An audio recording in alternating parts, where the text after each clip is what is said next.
Hey guys, welcome to Logical Education. कैसे हैं आप लोग? और इस लेक्चर में हम डिस्कस करेंगे रमप्पा टेम्पल के बारे में।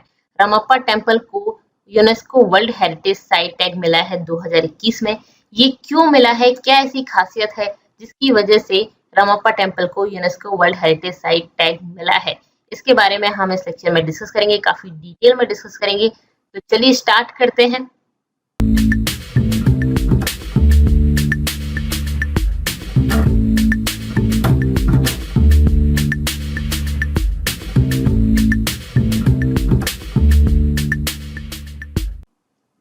आप मुझे टेलीग्राम, इंस्टाग्राम और फेसबुक पर फॉलो कर सकते हैं। टेलीग्राम पर आपको मेरे वीडियोस की पीडीएफ मिल जाएंगी, प्लस इंस्टा पर आप मुझसे क्वेश्चंस भी कर सकते हैं।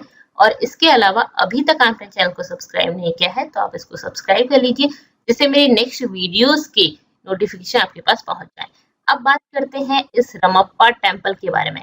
देखिए, ये है रमप्पा टेम्पल, जिसको इंडिया ने नॉमिनेशन दिया था रमप्पा या रुद्रेश्वरा टेम्पल, इसको वर्ल्ड हेरिटेज साइट में शामिल करने के लिए। इसको फाइनली वर्ल्ड हेरिटेज साइट में शामिल कर लिया गया है। किस नाम से किया है? तो काकतीय रुद्रेश्वरा रमप्पा टेम्पल, तेलंगाना। काकतीय रुद्रेश्वरा, इसका मेन नाम है रुद्रेश्वरा, रमप्पा टेम्पल भी बोला जाता है इसको। तो इस नाम से वर्ल्ड हेरिटेज साइट में इसको एक्सेप्ट कर लिया है। ओके, ये कब किया गया है? 44th सेशन था वर्ल्ड हेरिटेज कमेटी का। यूनेस्को की वर्ल्ड हेरिटेज कमेटी होती है, उसका 44th सेशन था, जिसमें 25 जुलाई को किया गया ये डिसीजन।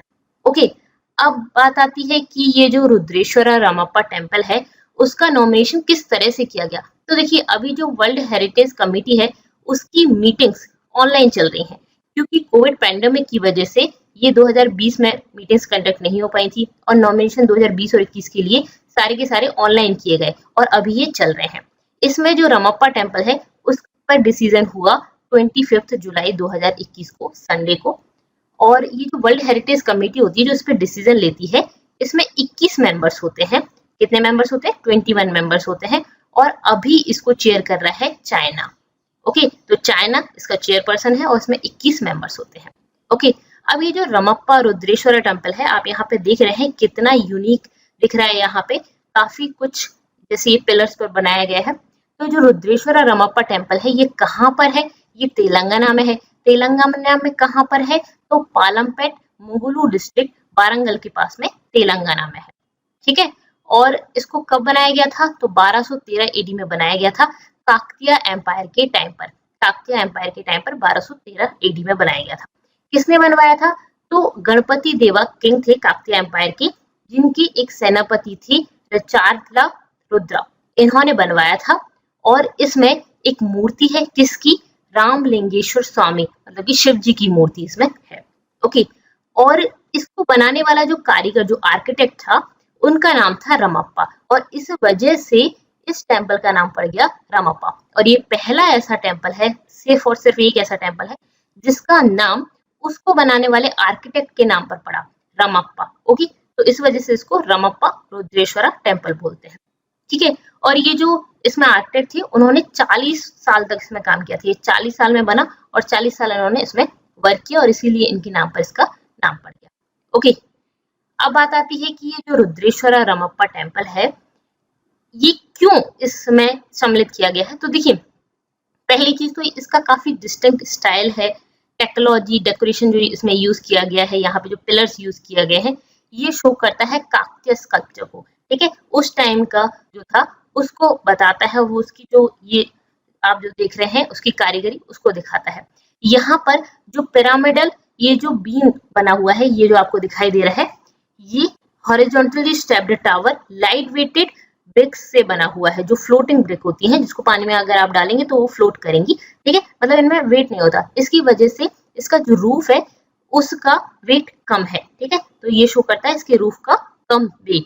ठीक है, इसके अलावा यहाँ पे जो आपको ये इसका बेस दिख रहा है वो स्टार शेप में है। ओके, तो ये जो टेम्पल है वो किससे बना हुआ है? तो ये सैंडस्टोन से बना हुआ है।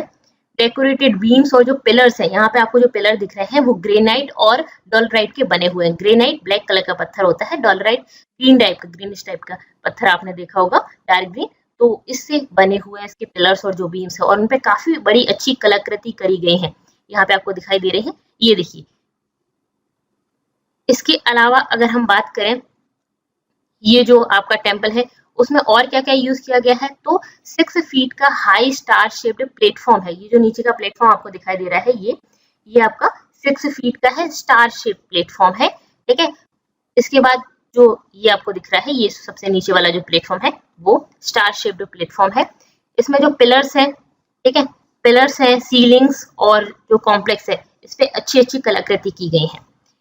इसके अलावा जो टेम्पल है उसमें ये जो आपको दिख रहे हैं, ये सब दिखाया गया है डांस कल्चर, जो उस टाइम का जो काकतीय एम्पायर था उसके टाइम का जो कल्चर है वो दिखाता है। ये डांस फॉर्म, कस्टम डांस दिखाता है उस टाइम का। इसके बाद इसको क्यों नॉमिनेट किया गया और इसको क्यों रखा गया यूनेस्को की साइट में, ठीक है, यूनेस्को वर्ल्ड हेरिटेज साइट में क्यों रखा गया, तो देखिए यूनेस्को क्या करता है, इसके लिए 10 क्राइटेरिया होते हैं, 6 होते हैं आर्कियोलॉजिकल और 4 होते हैं नेचुरल, ठीक है। यूनेस्को इन बेसिस पर किसी को भी वर्ल्ड हेरिटेज साइट का टैग देता है। तो ये जो रमप्पा टेम्पल था, अगर इनमें से कोई भी एक अगर करता है, मैच करता है, तो उसको वर्ल्ड हेरिटेज साइट का टैग मिल जाता है, ठीक है। तो यूनेस्को के फर्स्ट क्राइटेरिया और थर्ड क्राइटेरिया को इसने मैच किया, 2 क्राइटेरिया को मैच किया। फर्स्ट क्राइटेरिया क्या है, masterpiece of human creative genius, मतलब कि किसी ह्यूमन क्रिएटिव ने बनाया और काफी अच्छा मास्टरपीस है। इसके बाद थर्ड क्राइटेरिया भी इसने मैच किया, जो क्या है कि bearing a unique or at least an exceptional testimony to the cultural tradition which is living or which is disappeared. मतलब ये है कि कोई ऐसी चीज बनाई है जो किसी कल्चर को शो करती है, वो पहले रह चुका है और वो अभी भी चल रहा है कल्चर, या फिर वो खत्म हो चुका है। ये कल्चर खत्म हो गया है, ये चल रहा है, ठीक है, चल भी सकता है और खत्म भी हो सकता है, लेकिन वो उस कल्चर को शो कर रहा है, ऐसा यूनिक चीज जो कल्चर को शो कर रही है, ठीक है। तो ये तीसरा और फर्स्ट वाला जो क्राइटेरिया था उसको इसने फुलफिल किया और इसकी वजह से ये वर्ल्ड हेरिटेज साइट बन गया है। अब बात आती है कि इसके वर्ल्ड हेरिटेज साइट बनने के बाद अब इंडिया में कितनी वर्ल्ड हेरिटेज साइट है, इसको इंक्लूड करने के बाद, ये आप मुझे कमेंट करके बताइए, ओके। अब हम बात करेंगे यूनाइटेड नेशन एजुकेशनल, साइंटिफिक और कल्चरल ऑर्गेनाइजेशन, जो आपका यूनेस्को है उसके बारे में, UNESCO, यूनेस्को के बारे में। तो यूनेस्को क्या है, जो इसको वर्ल्ड हेरिटेज साइट का टैग दिया है वो यूनेस्को ने दिया है, तो इसके बारे में जानना जरूरी है। तो ये एक स्पेशलाइज्ड एजेंसी है यूनाइटेड नेशन की। तो यूनाइटेड नेशन के जितने भी मेंबर्स हैं वो इसके मेंबर हो गए, ठीक है। यूनाइटेड नेशन की स्पेशलाइज्ड एजेंसी है जो कब बनी थी, 1945 में बनी थी, ठीक है। 193 मेंबर्स हैं, 11 एसोसिएट मेंबर्स हैं, partner in non governmental, inter governmental और प्राइवेट सेक्टर, ये भी है, ठीक है। तो 193 मेंबर्स, 10 एसोसिएट मेंबर्स, फिर उसके बाद नॉन गवर्नमेंटल और इंटर गवर्नमेंटल और प्राइवेट सेक्टर जो है वो भी इसके पार्टनर है, ओके। इसका हेडक्वार्टर कहाँ पे है, तो इसके कई सारे ऑफिसेस हैं, रीजनल ऑफिसेस है। इसका मेन हेडक्वार्टर जो है, जिसका वर्ल्ड हेरिटेज सेंटर है पेरिस फ्रांस का, वो इसका हेडक्वार्टर है, ओके।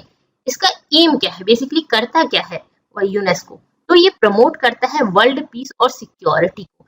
वर्ल्ड पीस और सिक्योरिटी को किससे कैसे प्रमोट करता है, through international cooperation in education, science and culture. Education, science और कल्चर के फील्ड में जो इंटरनेशनल कॉर्पोरेशन है उसके थ्रू, मतलब पूरे दुनिया में एजुकेशनल, इसको प्रिजर्व करना, साइंस को बढ़ावा देना, कल्चर को प्रिजर्व करके रखना, ये इसका काम होता है। इस तरह से ये पीस और सिक्योरिटी को प्रमोट करता है।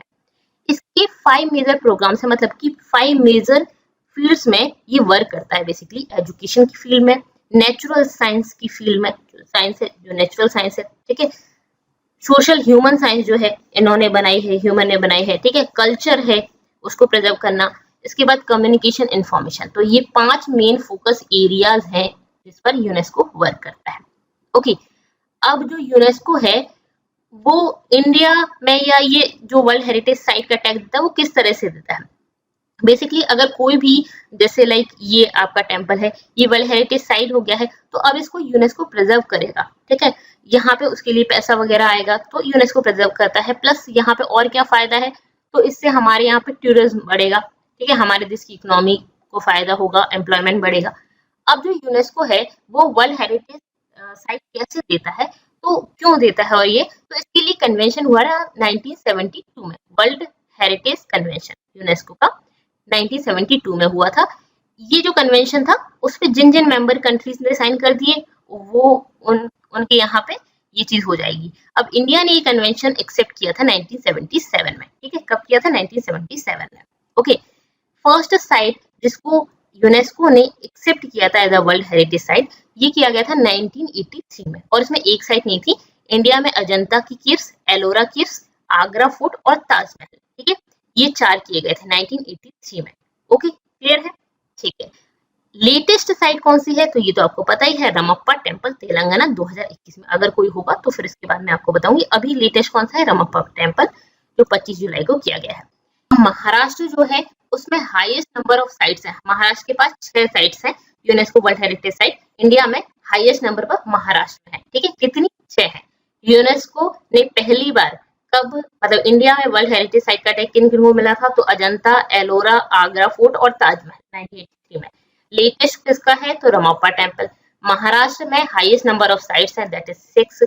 और प्रेजेंटली इंडिया में कितनी है, ये मैंने आपसे क्वेश्चन पूछा था, तो 39 UNESCO world heritage site India में हो गई हैं अब यहाँ पे, और ये 6th नंबर पर है वर्ल्ड में। वर्ल्ड में जितनी भी वर्ल्ड हेरिटेज साइट जिस कंट्री में है उनमें 6th नंबर पर आता है इंडिया, ठीक है, जिसमें 39 यूनेस्को वर्ल्ड हेरिटेज साइट्स हैं। ओके, इनमें से कल्चरल कितनी है? तो 31 है। नेचुरल कितनी है? तो 7 है। और 1 जो है वो मिक्स्ड है, कल्चरल और नेचुरल दोनों का मिक्स्ड है, ठीक है। ओके, तो ये 2 आपको पता चल गया, जो मैंने आपको 10 बताया था तो उसी तरह से, ठीक है। तो कल्चरल, तो आर्कियोलॉजिकल और नेचुरल साइट्स को देखता है, ठीक है। 6 कल्चरल और 4 जो है वो नेचुरल, ठीक है। तो इनमें से जो भी पैरामीटर एक्सेप्ट, मतलब पैरामीटर पर फिट बैठते हैं तो उनको वर्ल्ड हेरिटेज साइट का टैग मिल जाता है। ओके, क्लियर है? तो यहाँ पे हमने ये लेक्चर डिस्कस किया काफी डिटेल में, आपको समझ आया होगा। और आपको वीडियो कैसा लगा मुझे ये कमेंट करना ना भूलें। और अगर आपने अभी तक चैनल को सब्सक्राइब नहीं किया है तो आई थिंक अब टाइम आ गया है, आपको सब्सक्राइब कर लेना चाहिए। Okay, thank you so much, thanks for watching.